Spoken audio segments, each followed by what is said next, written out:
Hey guys, happy Friday, and looks like we are 4 minutes to the weekend for some people, or for many people. Wanted to take a minute to come on here and post this video. I was having a conversation this morning with Kyrie as he was talking to his peers, and they always seem to have very good discussions of great depth. And so I posed a question to him to ask them what should today's video be about, and gave some options. And after some laughter and feedback, we came up with self-esteem. So this is what they suggested, and I thought, that's good, let's talk about that. What specifically? And it says self-esteem and how it affects other areas of your life. And I thought, that's interesting, because self-esteem does really affect many areas of our life. So I said, okay, well, as soon as I get myself together, I will do the video.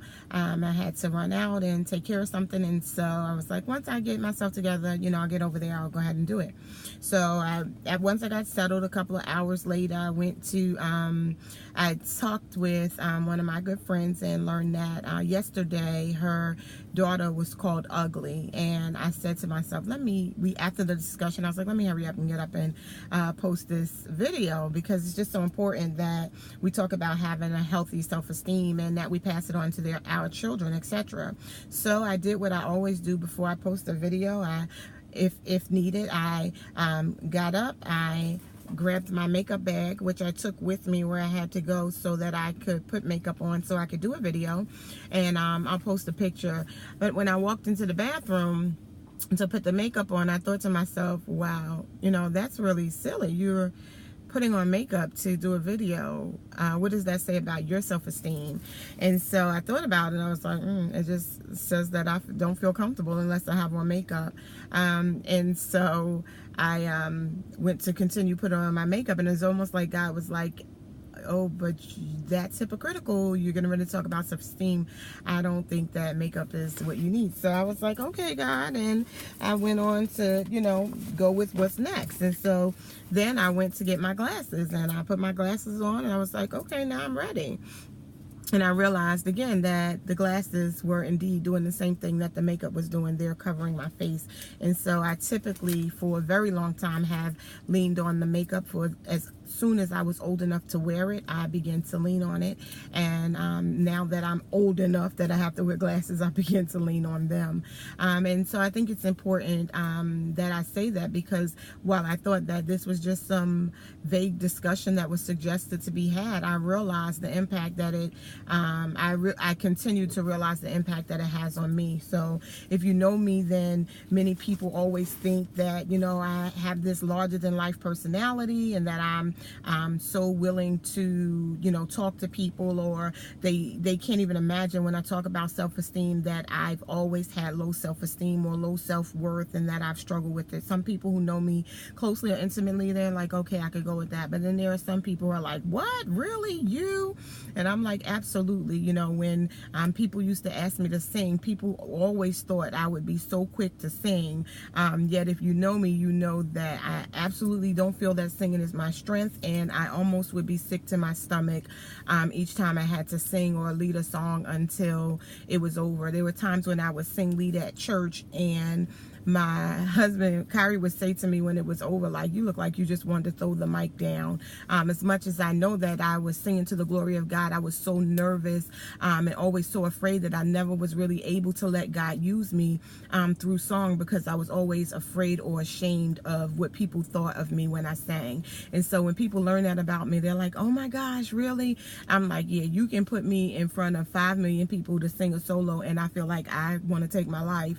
And you can put me in front of 5 million people to speak, and I will command the stage, because that's an area that I have confidence in, especially when people can't see me closely. So doing a video, I feel like people can see me. You can pause it, you can zoom in. If you know me, then you know that the target is my nose. It came from being bullied as a child, and people always talking about my nose. So once I was old enough, I would wear eyeshadow to pimp out, I call it pimp out my eyes, to draw attention away from my nose. And once I was able to do that, I felt like that wouldn't be a distraction for me. And then once I got glasses, I realized that when I put the glasses on, it makes my nose more narrow, and that was even better. And so I realized, yeah, BS that I'm hiding behind it. But it's important that we recognize what things that we find are distracting to us or disturbing or we don't like about ourselves, and we work on them.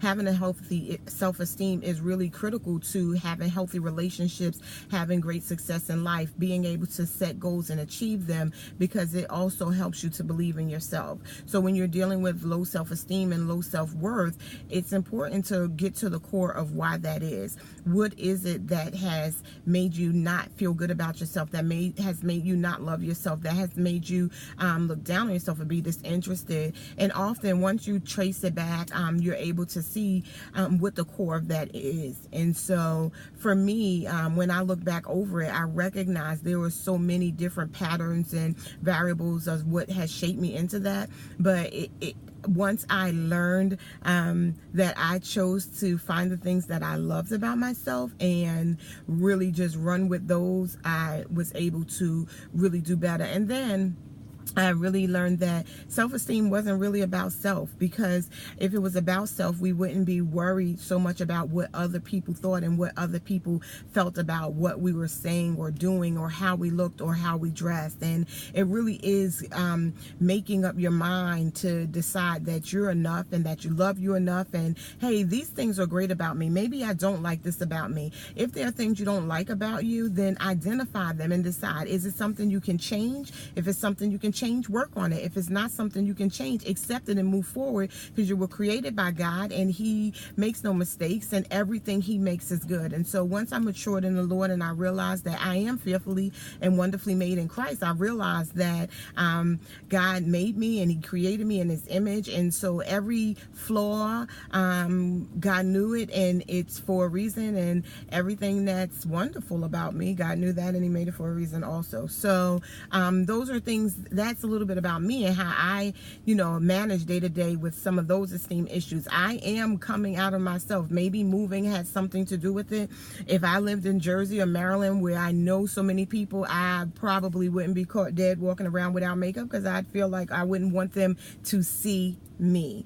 But living here in North Carolina, where I don't know anyone, where I feel like it doesn't matter where I go, I'm never going to see anyone, I don't really care if they don't see me with makeup. And so that has helped me be a little bit more comfortable with myself. Working from home, you never have to get dressed for anyone, but when I would go and travel and have to work in offices and see people, it's like I have to make sure that I have this whole look together, and it really became tiring for me. And so I began to wear my hair natural more when I'm not with my husband, because he's not a fan.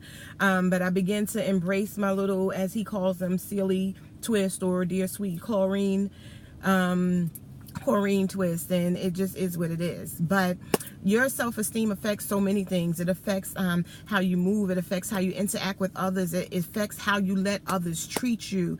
Ladies, tell your children, tell your daughters, it's important to really get a pulse of where they are with their self-esteem, and understand and validate them, and set affirmations, and tell them that they're beautiful, and tell them that they're wonderful, and tell them that, no matter what it is, that, there's something great about them. You, as parents and nurturers and caregivers, have to pour into your children, daughters, sons, not just girls, and just tell them that they're great, or that they're awesome, and that this is great and that's great, and not be so harsh all the time on what could you have done better, or you could do this better, or did you try? Because that stuff is debilitating, it's crippling, and it's paralyzing, and it leads to children operating in fear and paralysis and not being able to move forward, because at some point they were afraid to fail. So for me, that definitely is my story. I was afraid to fail. I am afraid to fail, but it is because I was never allowed to fail. It was because that when I did fail, I didn't feel good about that, because there was such high expectations set on me. Now, was that good or was that bad? It's 6 in one, half a dozen in the other. It made me strive for more, but it also made me so afraid to disappoint the people that I love, that sometimes it didn't work out in my favor. So I find myself right now in a place where I am waiting to sit for a very important exam in my life, and because of life circumstances and situations and things that have happened, I have had to postpone the test twice, because I was dealing with the paralysis of fear.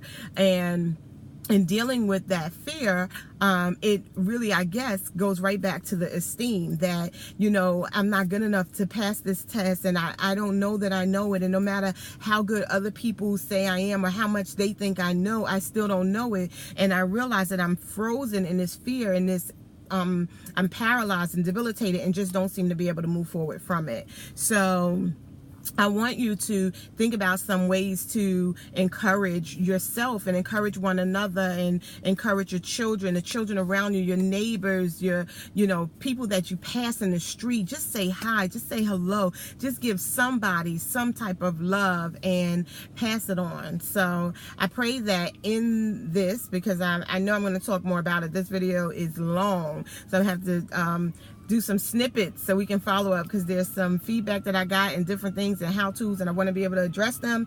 But that's a little bit about me, and we'll talk more about self-esteem and about fear and about moving beyond the mask and about choosing you. That's something that I'm super passionate about, choosing you and realizing that it's great to care for others, it's good to nurture others, it's good to want to pour into others, but until you choose you, you're not going to be good for anybody else. So enjoy your Friday. Have a blessed and wonderful day and weekend. This is Sharonda Ford signing off from Beyond the Mask.